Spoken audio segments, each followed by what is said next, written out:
Here's the thing. Actors are often told that there is no real difference between acting on stage or acting on the camera. They're told just to bring it down, do less. Well, I say that you've been given wrong advice. It often comes from teachers who need a simple way to avoid the truth. After this episode, you will have a clear understanding of what's needed and the difference between acting on stage or on screen. This is Casting Actors Cast, the podcast for actors from a casting director. It's time for another episode of Casting Actors Cast, insights for actors from a casting director.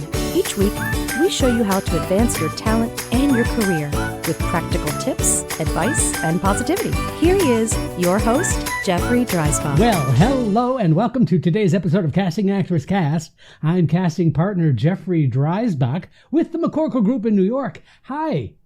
How are you? I hope you're having a good day. I'm having a really good day, and I'm looking forward to sharing information about this very important subject, because these are questions I get all the time, and not only from actors from the podcast, but also from actors in classes that I teach. And so it's, I think, very valuable to be able to tune in and check this particular episode out. Listen, if you're the first time coming to Casting Actors Cast, welcome. This is a place where actors come together and listen on a weekly basis.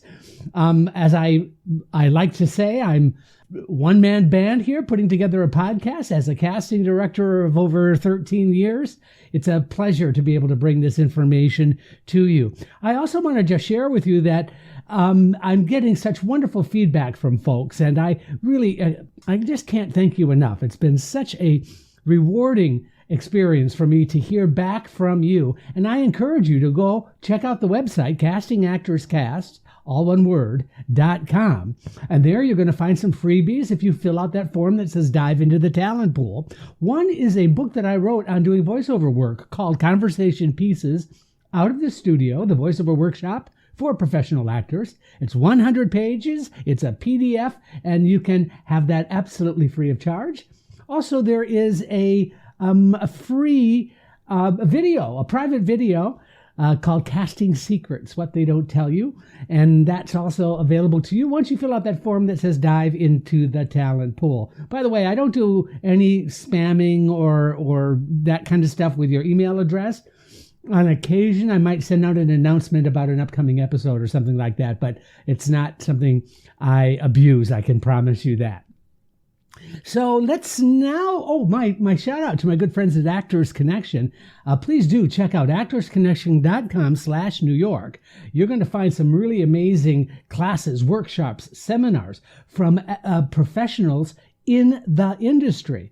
So if you want to take some classes with actual professionals who are working in the business, there is no better way. One of the reasons, because it's all online. You can be anywhere in the world and you can take classes, workshops, and seminars from actorsconnection.com. Here's my shout out to my good friends Colleen and Tony at Actors Connection. They do an amazing job, so please check them out. All right, now here's the thing. I want to share with you the differences between acting on stage and acting on camera. So what I decided to do was to first start off today's discussion by just sharing with you a list of differences and the differences between acting on stage and acting on camera. And there are 8, I'm sure there are more, but I'm going to share with you 8 distinct differences. Now, my point in sharing this with you is just so that you can get a general idea about the differences. This isn't right. This first part is not about specifically addressing how to do it. It's much more about having an awareness of the differences, because I think that's the best place to start. In my view, awareness is everything. If you're aware of how some of these things are working, then you're able to better strategize how you are going to work within that situation. All right, so here are some differences between acting on stage and acting on camera. Number 1, well, you know this already, but let me just share this. 3-dimensional versus 2-dimensional. Your physical presence is different in each of those mediums. You know what I'm talking about. Let's just take, for example, an audition, and you walk into a live audition. And believe me, we are going to be getting back to more and more live auditions. Although self-tape and Zoom auditions are probably going to be with us for the rest of our lives, first-round auditions are just so much more economical and just make so much more sense. It's in the callback that they're going to be in person. So you are going to have that person-to-person connection. But let's just talk about walking into a callback. Your physical presence, your energy, the way you carry yourself, all of those indicators about who you are as an actor and how you play the character are something that we can see in 3 dimensions. Now, let's just take the opposite side of that, as if you're doing a Zoom audition or you're doing a self-tape, it's simply 2-dimensional. It's a flat surface that we're looking at. And so the difference itself isn't inherently bad or good. It just is what it is. What I would ask of you is just to really try to be objective about how you look in person versus how you look on camera. You know, it's always amazing to me that there are some really, it's really striking sometimes that certain actors just pop on camera in such a good way that they don't necessarily pop in life. It's so kind of, I don't know how that is. Maybe you have some interest. By the way, if you do have some advice about that, if you do have some feedback about that, please go to the website and write me a note. Let me know what you think. Also, moving on from there, the 3-dimensional versus 2-dimensional. Here's number 2, the fourth wall, that's stage, versus no wall, film and television. There are limitations and advantages to both. As you well know, if you've had some theater training or you've had some professional experience in theater, you know that the audience is actually another character in your project, in your show, in your presentation. The reaction you get from an audience, whether it's comedy or drama, all of those things actually contribute to the overall artistic, creative outlet that those projects are. And so it's really amazing that the audience becomes a very important ingredient to that experience. Now, the fourth wall, as you know, is like what's in front of the stage. Between the stage and the audience is what we call the fourth wall. And that means if you're like on a set and it's in a living room, the fourth wall is actually part of the living room, but it really is the audience. So that is not a limitation, especially when you're inviting the audience to participate in the experience of your project, or the experience of your playing. But here's the thing. In film and television, there is no fourth wall. You see, the camera is not the audience. The camera is not there to judge you. The camera is simply an inanimate object that happens to be present in the space. Now, many actors on film and television, it's really kind of cool how you can see literally how they use the position of the camera to their advantage. It's not that they pretend the camera doesn't exist. They have an awareness of where that camera is placed so that they can put themselves in the best possible light for whatever that scene is. But it's really interesting to me that many times actors try to ascribe, good word, the same energy toward an audience that they do toward a camera. And they are not the same. So there is a distinct limitation and there are distinct advantages to both. Number 3, casting the role of the audience in each venue. Well, as I alluded to earlier, the audience is an active participant in the overall creative process when you are on stage. The audience is there only in your imagination if you need it.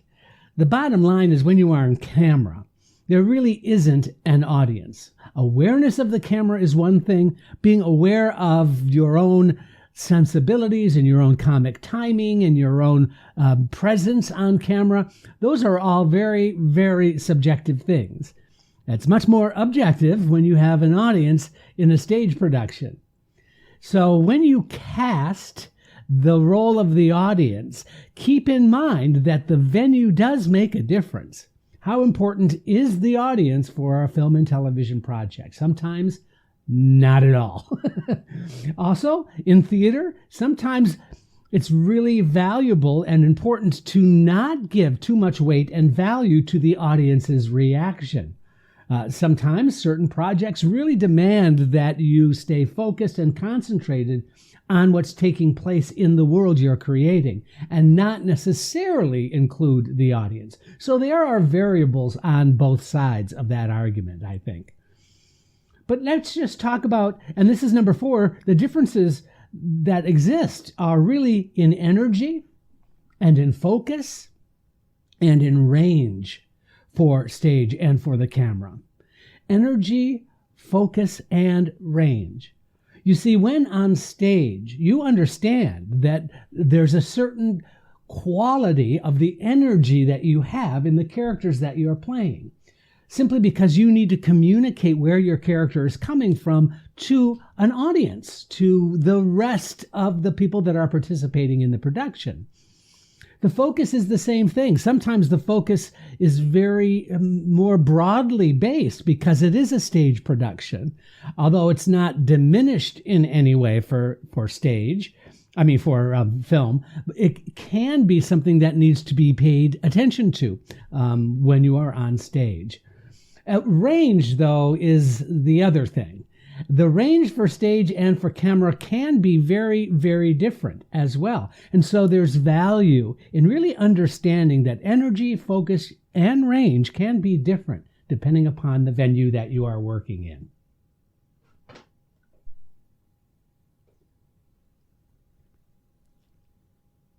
Number 5, the process of acting on stage versus acting on camera, something I've talked about before. But let's just repeat this scenario.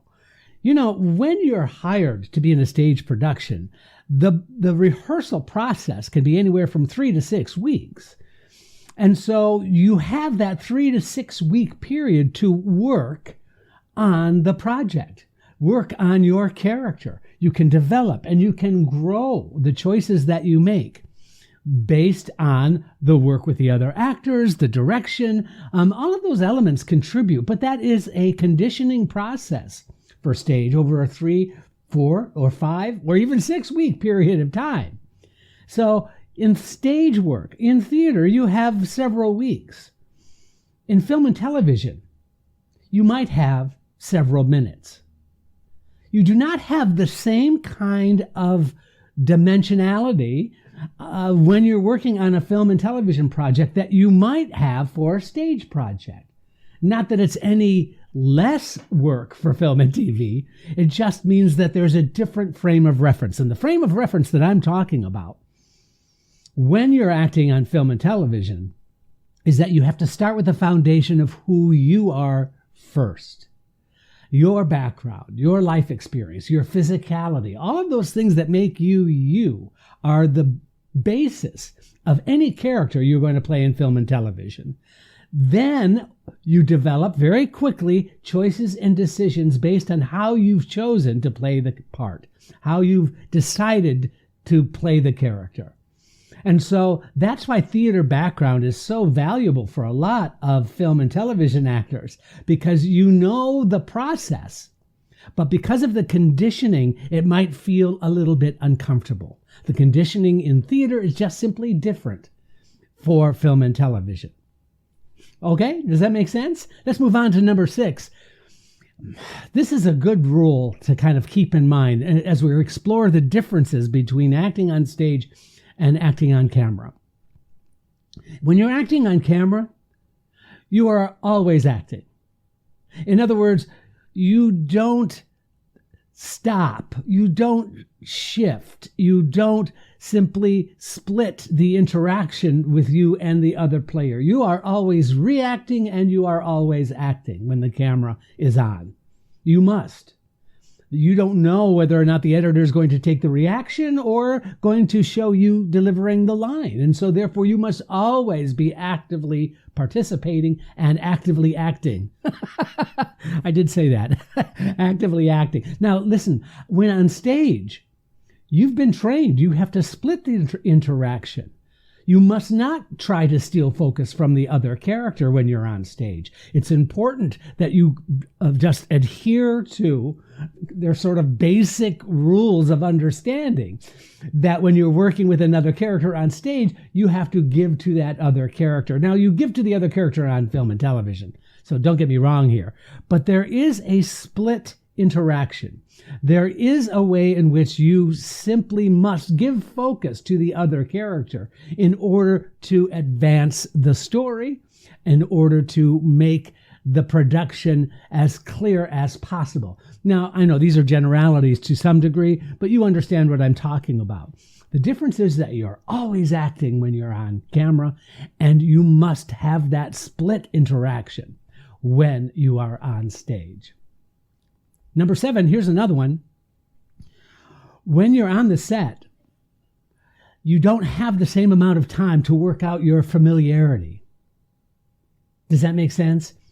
In other words, sometimes you show up, you're put on a set that you've never seen before, and suddenly you have to really invest in understanding what it feels like to be on this particular set. Like, for example, if you're showing up and you're playing the role of a doctor on a show, and on a television show, and you show up and it's a hospital corridor, and you don't have the same familiarity that you do on stage.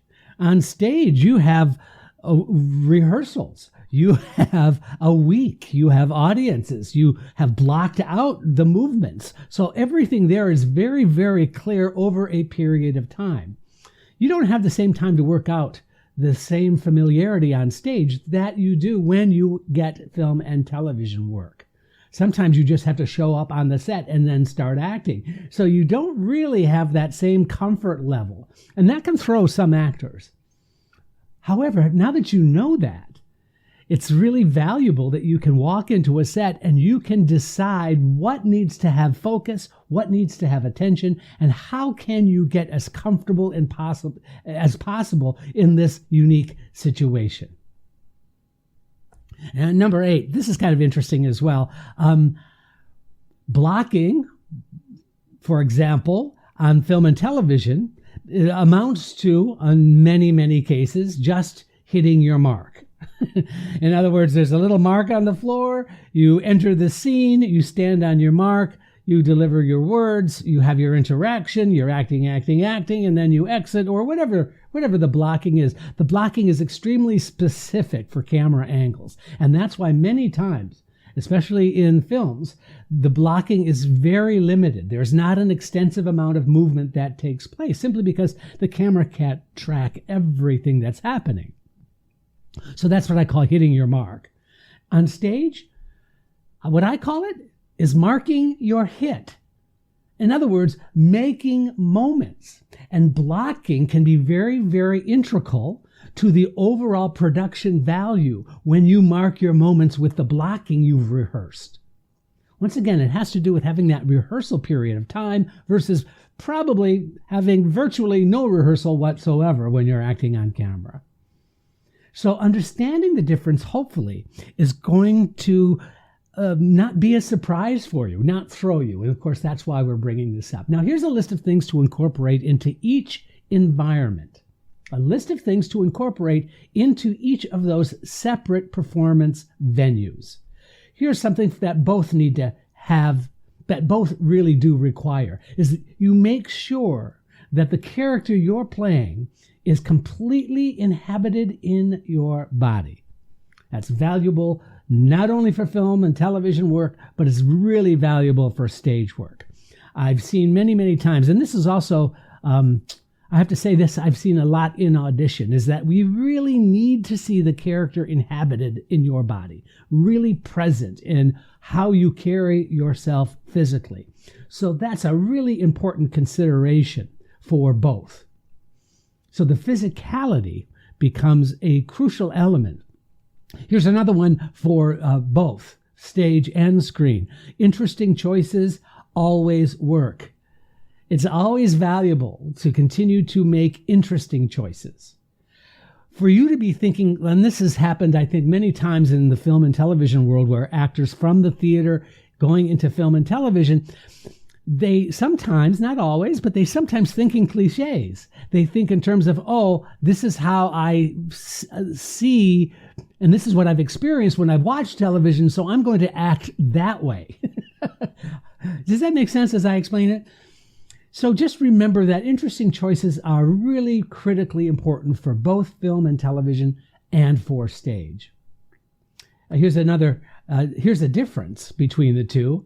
On the stage, you need to reach the back row, both verbally, with your energy. You need to really be heard. Now, I know a lot of times, almost all the Broadway productions, everyone's mic'd. I get that. But still, there's a theater tradition about being able to vocally communicate to the back row, not only with your voice, but also with your energy and your presence. The difference, of course, is obvious. On the screen, you only need to reach the other person that you're talking to on the screen. And that might be 18 inches away. And so it's not about projecting anything, but it really is about being present with the environment that you are in. Being present with the stage experience means you do need to exemplify that character in a world that happens to incorporate a larger physical space. In film and television, it's not that. It's very small. And so it's not about doing less or bringing it down. It's about being truthful with that environment. Okay, let's just take a moment. If you've really been paying attention to what I've been sharing with you right now, I've just made you a lot of money. And I'm a little pissed off because I'm not getting 10%. I'm just going to put that out there. All right, moving on from that. On stage, you share the focus with the other actors. On screen, you're always reacting to individual moments. So you're always reacting. You're always listening and processing on screen. On stage, it's a different kind of monster. There are always, in my view, there's always an exchange. It is a back and forth. That's not necessarily the case when in film and television. Let's just take a really quick example of that. When you're doing an episodic television show or a procedural television show, you'll do the master shot, which is the two actors in the scene. And then you do one over-the-shoulder shot where the camera is behind you, over your shoulder, looking at the actor. And then the scene is done the second time. And then the camera moves to that actor's shoulder that you're having a scene with, and the entire scene is shot again. You see, it's in post-production where the editor and the director make the decisions about, do I need the reaction here or do I need the informational line that's being delivered? What does that mean? That means no matter when you're shooting this, you must always be reacting. You must always be giving to the other actor. You must also always be processing that information.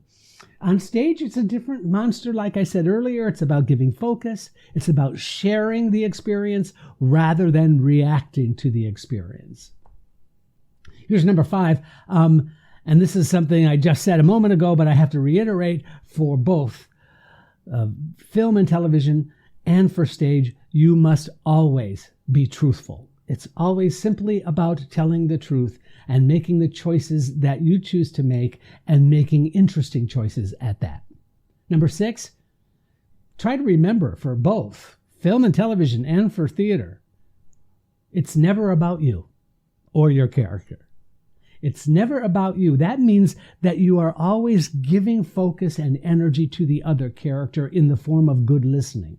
And good listening always keeps you from that dreaded third eye, from you watching yourself. That's something I see very, very often in auditions because you're nervous, because you're in a new environment, because maybe you feel insecure about not having put enough time into the work of playing the part, that you resort to those little tricks, those little mannerisms that you know have worked in the past with other projects.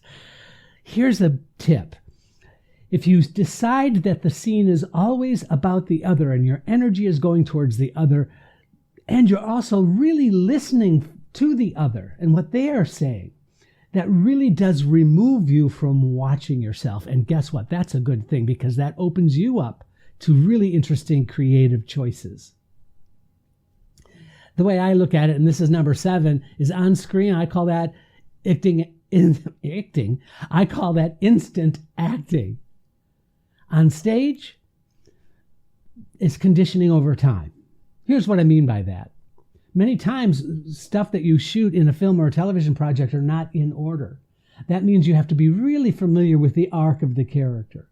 So you might be shooting this scene this day, and the next scene you're shooting a completely different scene, which means you're in a completely different place emotionally. And so it's really instant acting. You really have to know the script well enough to know where you are emotionally at any given moment that you're shooting the film or television project. On the screen, you have an arc. You have conditioning over time. You have the ability to go from one emotional place to another emotional place in your work. And that's an important difference that I think many stage actors going into film and television get a little bit frightened of. They're just not secure about having this sort of disjointed emotional through line. It's not comfortable. But let me just say that that's just because of the conditioning from film and from stage work. That's just conditioning that you've had experience because you might have had more stage experience. All right, number 8. On screen, the emotion that you're experiencing is non-sequential. On stage, the emotion is linear.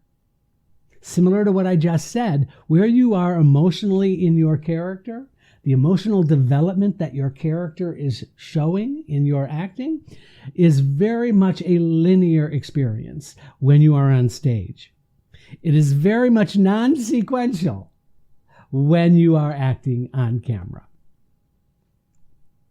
So just being aware of the differences that we just talked about can propel you into a more interesting series of choices. It's about interesting choices. Remember, it's the environment you are performing in that can determine those choices and shape your talent into a meaningful experience, whether on stage or on screen. I hope you followed this along pretty well. I know I kind of got a little muddled up a little bit in there, but listen, I hope that you got something out of it. Please let me know. My email address, castingactorscast@gmail.com, castingactorscast.com for the website, and please consider leaving a like, a share, especially if you want to go to iTunes and give me a review on how you found the podcast and what you like about it. That would mean so very much to me. I'm Jeffrey Dreisbach, and this is Casting Actors Cast. It's been great having you in our talent pool today. Your support means the world to us, so please consider sharing, liking, and reviewing this episode wherever you jump in. I'm Megan Grace Martinez. Thanks.